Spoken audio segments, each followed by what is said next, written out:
예수님이 이 땅에 오셔서 안식일에 치유를 하십니다. 기억나시죠? 전 예수님을 믿자마자 뭐 이런 거 아무것도 모를 때 그게 어마어마하게 저에겐 큰 감동이 됐었어요. 그리고 얼마나 울었는지 모릅니다. 그게 어떤 뜻인지는 지식적으로는 알지 못했습니다. 안식일이 대체 어떤 의미인가. 하지만 하나님께서 예수님께서 그걸 치료하시고 그것을 바라보는 사람들에게 노하여서 꾸짖으시고 내가 안식일에 선을 행함으로 너희가 나를 노여워하느냐. 여러분 바리새인 이 종교인들이요 예수님을 죽이기로 정한 게 결정적인 계기 중에 하나가 바로 지금 방금 말씀드린 이 사건입니다. 자기네들은 안식일을 그렇게 힘을 다해서 지키고 지금도 그러고 있어요.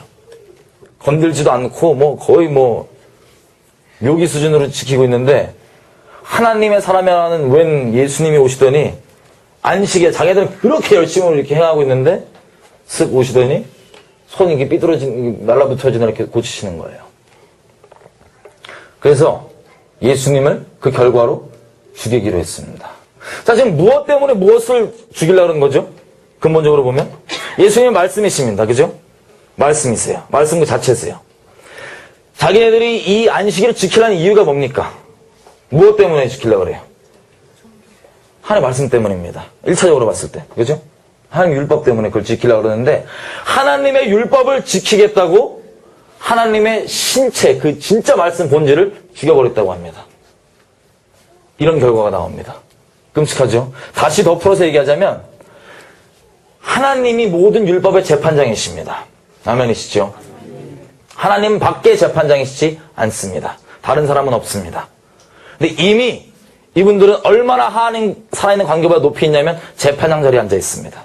다시 말해서 하나님 머리 꼭대기에 앉아 있는 겁니다. 이게 단순히 그냥 내가 열심히 지키던 걸 제가 범했네가 그치는 게 아닙니다. 본질을 들어서 얘기하자면. 그 다음 얘기해 보겠습니다.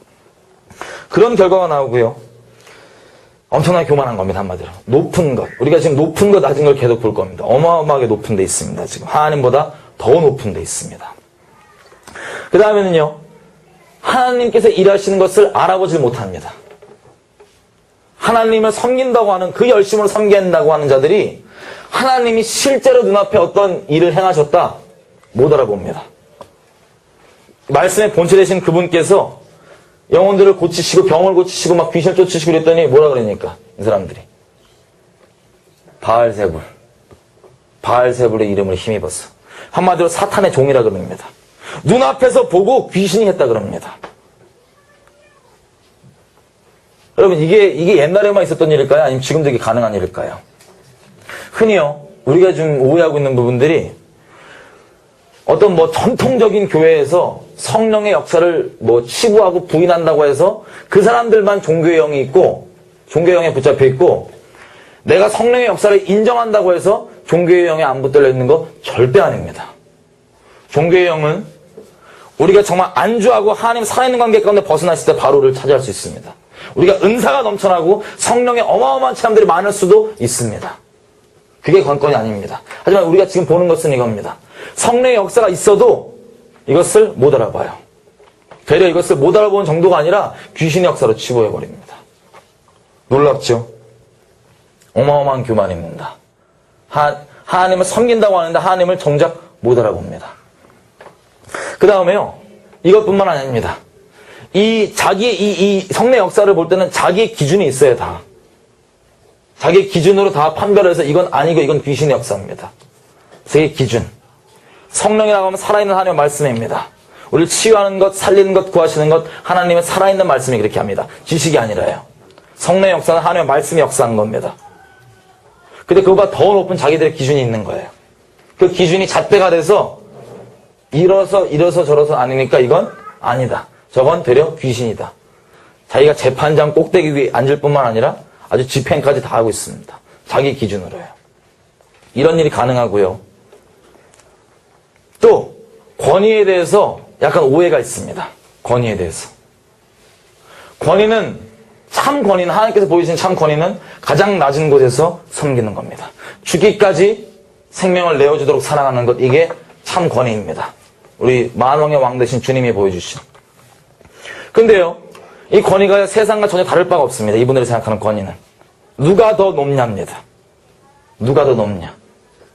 스스로 권위에 안주하고 이 자기가 거하는 것이 하나님의 보호 아래 거하는 것은 하나님은 정말 자기의 방패력이고 그 안에 안식하고 거하는 것이 아니라 다른 틀들에 거하게 됩니다. 특별히 우리도 지금 보자면 내가 어느 단체에 속해 있냐, 혼자 있으면 절대 안식하지 못할 수도 있습니다. 불안한 거야. 내 인생 어떡하냐. 사역단체에 속해 있고 어디 교단에 속해 있고 내가 신학을 했고 안수를 받았고 누가 봐주기로 했고 이런 어떤 하나님 자체가 아닌 다른 것들에 대해서 안주함을 얻습니다. 안식함을 얻습니다. 여기서 단순히 안식의 문제가 아니라 그것은 곧 권위의 문제와 연결이 됩니다. 예수님이 그렇게 행하신 것들을 봤어요. 이 사람들이. 명백한 누구도 말할 수 없는 이 구약들이 얘기하고 있는 이 표적들이 일어났습니다. 그것을 보고도 깨달은 마음이 없어서 대려 이 귀신을 취급했고요. 이미 죽이기까지 미워하기로 작정했고요. 그런데 권위를 물어봅니다. 예수님께. 기억나시죠? 너 도대체 누구 권위를 갖다 이렇게 설치되냐? 예수님이 이렇게 얘기하십니다. 대답을 안 해주시고 세례 요한의 이 세례가 어디서 난 거냐? 하늘로부터 났냐? 아니면 누구에게 사람에게서 났냐? 우리 묻고 싶습니다. 우리 세례를 받죠? 교인 증서를 받죠? 세례 받은 사람들 우리 너무나 많습니다. 그죠? 근데 세례는 로마서 6장에 말하는 바대로 우리 정말 예수님과 한 몸 된 연합에 대한 실제 믿음에 대해서 모양으로 표현하는 겁니다. 기념하는 겁니다. 이 실제 믿음 없이 모양만 있다고 하는 것은 아무 보장이 되줄 수가 없습니다. 어떠한 하나님 앞에 권위도 있을 수가 없습니다. 이것은 무용지물입니다. 죄송한 얘기지만 적나라하게 얘기하면 마찬가지입니다. 정말 예수님을 따르지도 않고 예수님의 종이 아닌데 예수님의 종의 간판을 어떤 세속적 권세가 줬다고 합시다. 그 권위가 하나님 앞에서 인정될 수 없습니다. 죄송한 얘기지만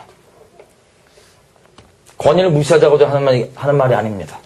이들의 권위의 출처에 대해서 이들은 사람에게 있습니다. 모든 기반이 땅에 있습니다. 그래서 하늘의 권위를 알고도 왜냐하면 예수님의 말씀이시니까요. 세례 요한도 전했던 말 자체가 하나님께서 온 말이기 때문에 하나님의 말씀은 우리의 심령을 찔러 쪼갭니다.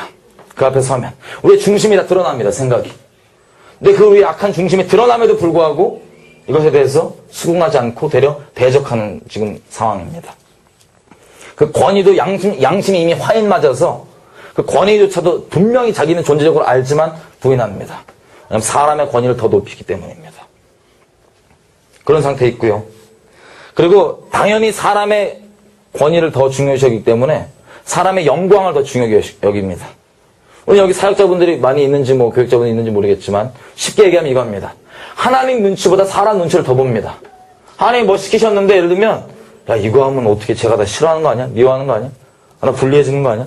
손해보는 거 아니야? 야 알긴 아는데 어떻게 또 그렇게 하니? 사람의 눈치 보느냐 진짜 하나님 눈치 보느냐. 예수님이 거니실 때도요. 많은 서기관과 바리새인들이 예수님이 메시아인 걸 알아봤습니다. 알아보는 데서 그쳤습니다. 나오지 않았어요. 왜냐면요.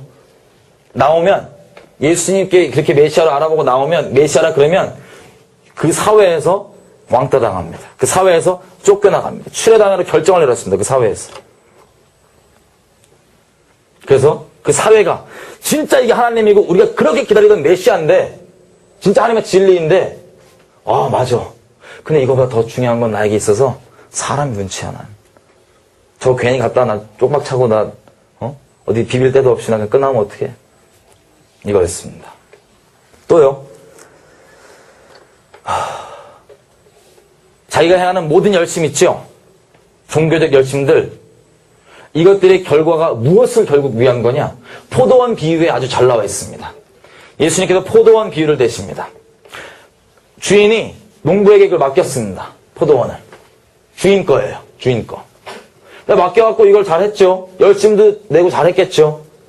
이 열심이 어떤 중심의 열심인지 모르겠지만 이 주인이 이 결과를 좀 받으러 왔을 때 이 주인의 종으로서 결과를 받으러 온 사람들 때려 죽입니다.